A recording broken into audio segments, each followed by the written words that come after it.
Hey, didn't see you there.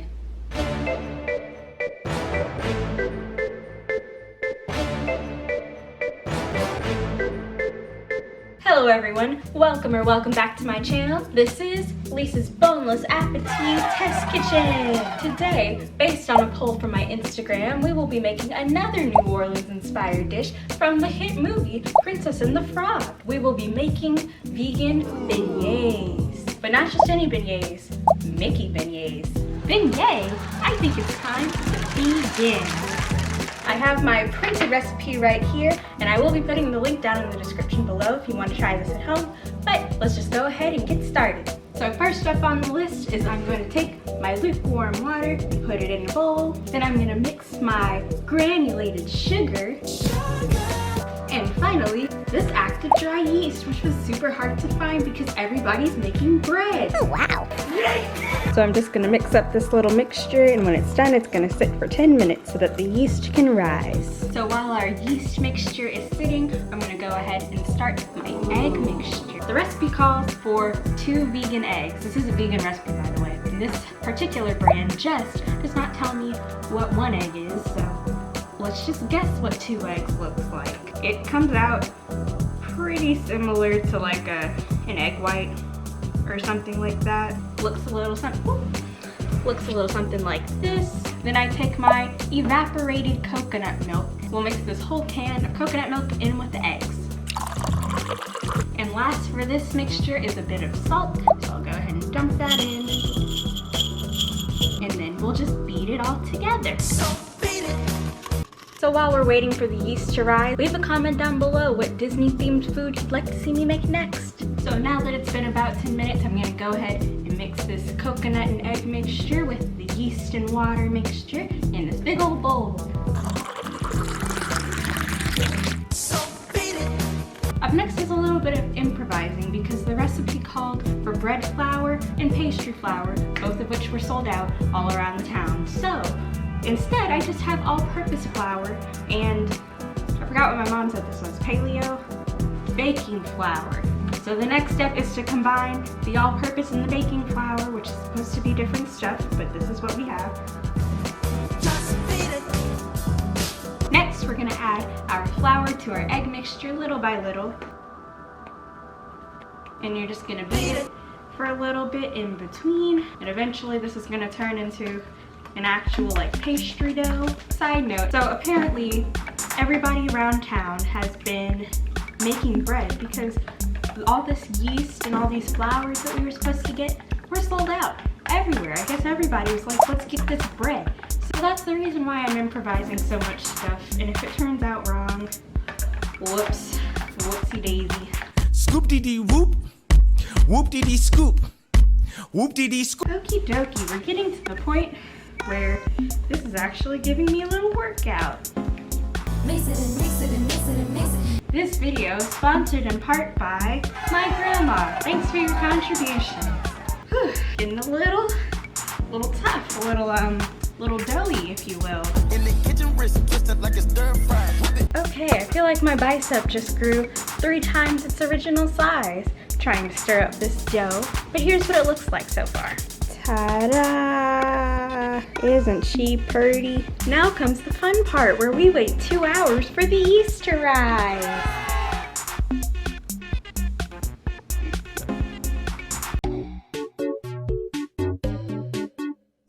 Two hours later. Okay, our dough is finally done. Now let's take a look at her. Here she is. I don't know if you can tell, but there are little bubbles in there, so it did rise a little bit. The next step is to go ahead and preheat the oil so I can get ready to fry the beignets. Got my skillet.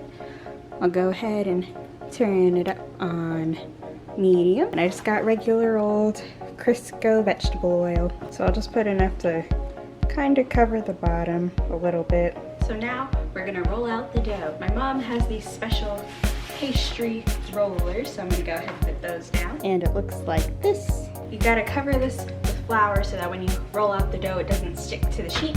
So I'll go get some flour.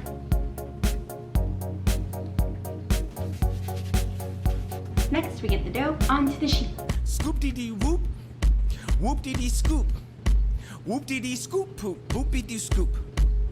scoop dee dee. So my mom is pretty into baking, so she has a bunch of this baking stuff handy already. So I'm gonna take her rolling pin with these 1/4 inch rubber bands and go ahead and roll out the dough. And the rubber bands are just there so that like when you roll it, that'll be 1/4 inch and it'll flatten out that way. And I'm gonna do these batches little by little so that I don't overwhelm the fryer. So as you guys can probably tell, it does have this yeasty consistency.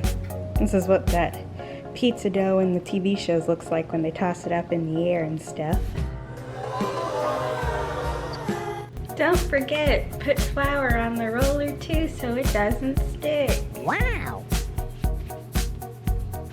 Honey, you've got a big storm coming. Things are not quite going according to plan right now. The dough is definitely sticking to the roller. Don't know how to handle this. Let's try to fix this by adding some flour, I guess. It is testing week and it's time to slay all day. Yeet. Stay woke, be on fleek, and get that Gucci breakfast. Goals. Say bye, Felicia, to that testing stress. Weather's gonna be turned, right, Chris? Yes! Toledo weather gonna be... So problem diagnosed, I didn't have enough flour on there originally, but the ball is rolling and now I'll show you guys the flattened part. So I didn't finish flattening it over here, but this part is 1/4 inch. So now it is ready for our cookie cutters. Yay! These you definitely want to dip in the flour. So here we go, our first Mickey. The reason I'm making 3 different sizes, by the way, is because I'm going to make them 3 different ways. One be plain, one be butter, and one be honey.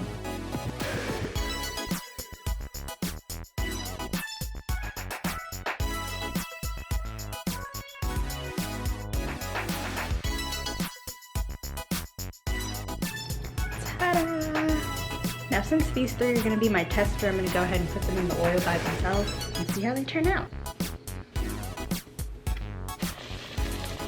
Somebody call 911. Shawty fire burning on the dance floor.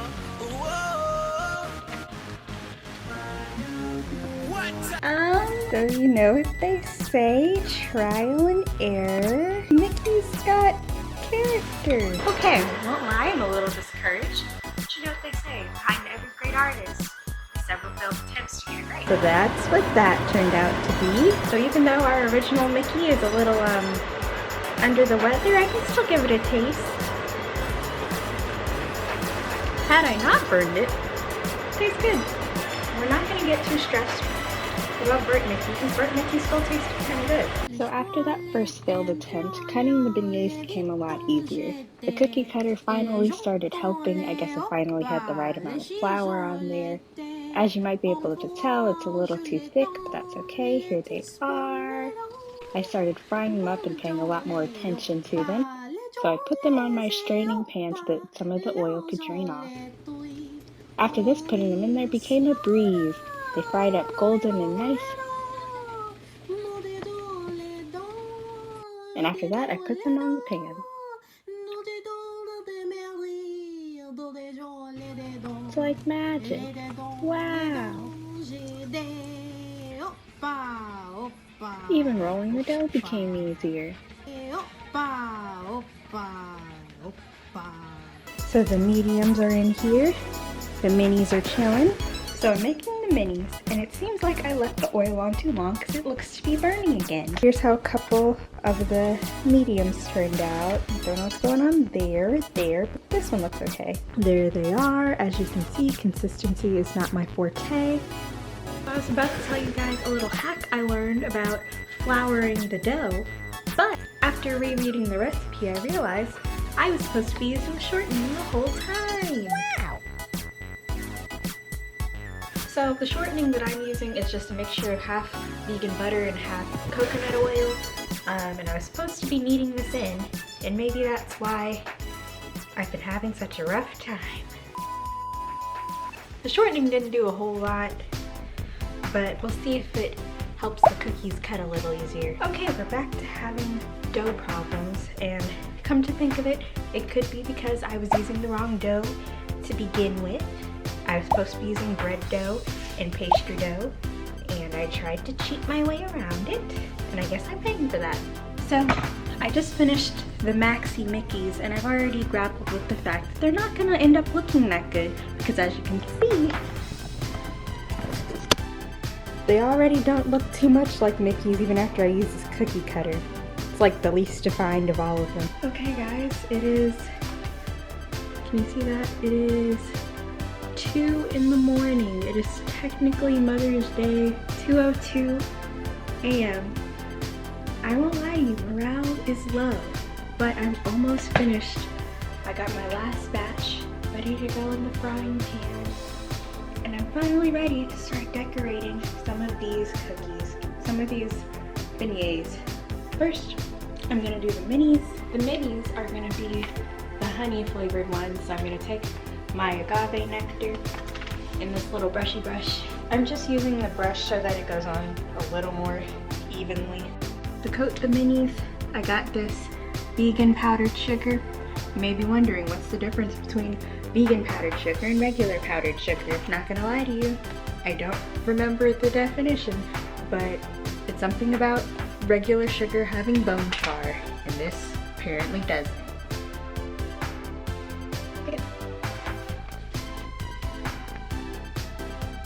There we go, isn't that the healthy vegan lifestyle that we all want? This is what one of the minis looks like. So while my last batch of beignets are frying up over there, I'm gonna go ahead and show you these cute little French plates I got. So basically, they're mostly white. They got this blue outline, and if anyone can translate that or whatever, or translate this.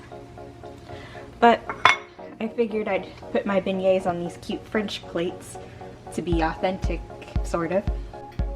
Bon appetit! For the medium beignets, I'm gonna go ahead and coat them in butter. My eyes look really watery, don't mind that, it's just the tiredness. But yeah, I'm gonna coat the mediums in butter, and I'm gonna cover them in powdered sugar.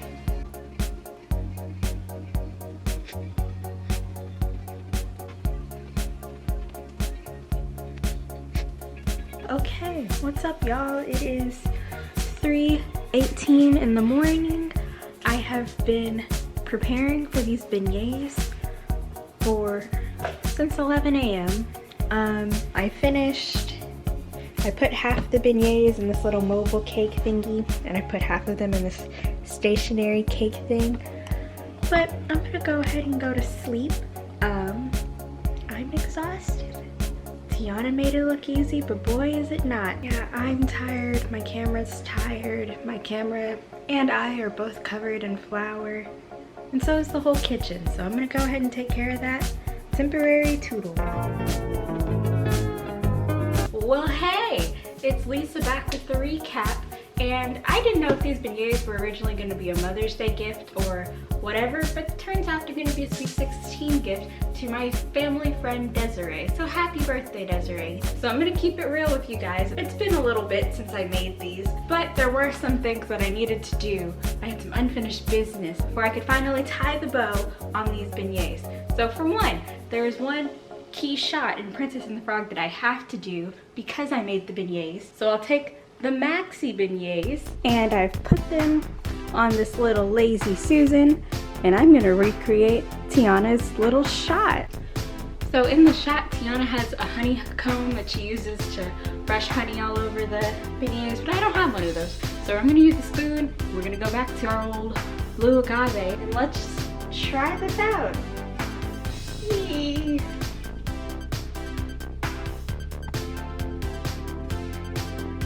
I don't know how well that worked, but my mom gave me this sifter, which is what Tiana was using and what I was supposed to be using the other day. So I can actually do this part some justice. So she went around and she was like, okay. Anywho, you'll just gently sprinkle. Ooh, doesn't that look just gorgeous, just lovely? This whole thing has been quite a journey, but what cooking video isn't complete without a little taste test? So here's the mini. I like this one because it's sweet. with the agave and the sugar, it kind of created this like syrupy paste kind of thing, but it's really sweet. It's like a honey bun. And then for the medium, these were the ones that I put butter on. They're not as sweet, but they're like, I don't know, maybe like French toast, is how I would describe this. As my dad pointed out to me, the beignets are supposed to be like all fluffy and hollow on the inside. And he kind of roasted me and said mine are more like biscuits. But It is what it is. And then last is the Mega Mickeys, one of the survivors. Since I did make these a couple days ago, I popped them in the microwave for a few seconds, so they are kind of hot. This one's actually the fluffiest. It's probably because it wasn't like being weighed down by the butter or by the agave. But yeah, this one is actually the fluffiest. It's like the most hollow on the inside and all that. So this, I feel like the Mega Mickeys, I actually got them right. They look the least like Disney park beignets. All of these are pretty good. I would say my favorite is probably the honey, close second, the megas, and then the mediums. But I had an eventful time making them, and that's what matters. It's not about the destination, it's about the journey. With that being said, I'm gonna go ahead and wrap this up. This is one of the most struggle bus cooking experiences I've had in a hot minute. If you made it this far in the video, I just want to say thanks for watching. Feel free to hit the subscribe button for hopefully more successful cooking endeavors in the future. I hope you have a wonderful day. Stay safe, stay home, and as always, I will see you in the next one. Toodles!